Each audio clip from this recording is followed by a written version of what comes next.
তাহলে আমি হিরো আলম কি অপরাধ করছি, আমাকে কেন ফিরে দেওয়া হবে না? আমরা এই আওয়ামী লীগের আমলে মার খেয়েছি, আমার একটাই দাবি আমার এমপি পদ ফিরে দেওয়া হোক।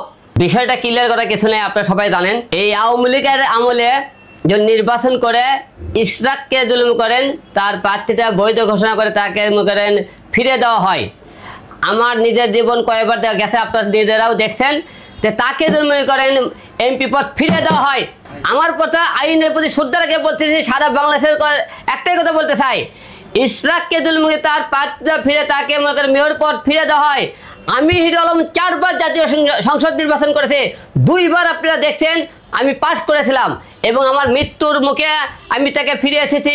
কারণ আমি কোনো গণনাও চাই না, কোনো কিছু চাই না, ডাইরেক্ট এমপি পদ চাই। কারণ একটাই, আমি দীর্ঘ কয়টা বছর ধরে 10টি বছর ধরে সংগ্রাম লড়াই করেছি, মার খেয়েছি, রাজপথে ছিলাম।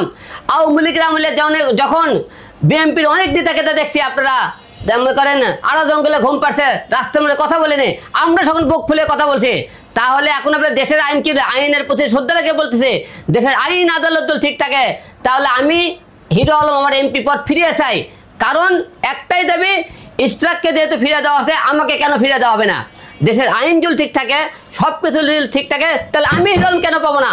আমার জনগণের কাছে প্রশ্ন, আইন প্রশাসনের কাছে প্রশ্ন, আমি আমার এমপি তো ফিরে চাই।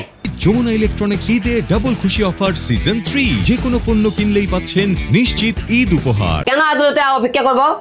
আদালতের কথাই যদি বলেন, তাহলে আওয়ামী লীগের সময় যখন আদালত ছিল, আইন ছিল, তখন কি বলছে? আওয়ামী লীগের এমপি মন্ত্রী সব পাস করে দিয়েছে, সব জায়গাতে আওয়ামী লীগের সব কিছু পাস রেখেছে।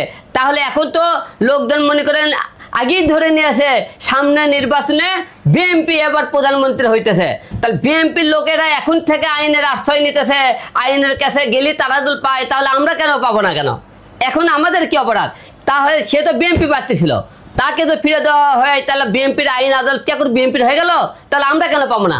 তাহলে আইনের প্রতি শ্রদ্ধা রেখে বলছি তারা তো ফিরে পায়, তাহলে আমরা কেন পাবো না? আমরা তো মনে করেন মামলা করার আছে, আমি মামলা করছি না, আমরা আওয়ামী লীগের থেকে মামলা করছি, আমাকে মামলা তারা লাইনি, আমরা তো কোর্টে মামলা করার আছে। আমি 4 বার নির্বাচন করতে 4 বার মার খেয়েছি, 4 বারই মামলা করেছি এবং আপনারা সবাই জানেন আমি 2 বার কিন্তু পাশও করেছিলাম।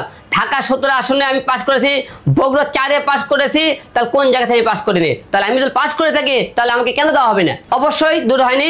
এবং একটার কথা, সবচেয়ে বড় কথা কি, যেহেতু মনে করেন ইশরাককে ফিরে দেওয়া আছে, আমি যেহেতু 4 বার নির্বাচন করেছি, আমি অনেক অন্যায় অত্যাচার হয়েছি, আপনারা সবাই জানেন। আমি তো এমপি হওয়ার যোগ্য হয়ে থাকি, প্রার্থী দল ফিরে পাওয়ার জন্য যোগ্যতা থেকে থাকে আমার, তাহলে আইন আদালতের কাছে শ্রদ্ধা জানাবো, আমার প্রার্থীটা যেন ফিরে দেওয়া হয়, আমি এমপি পদটা ফিরে চাই।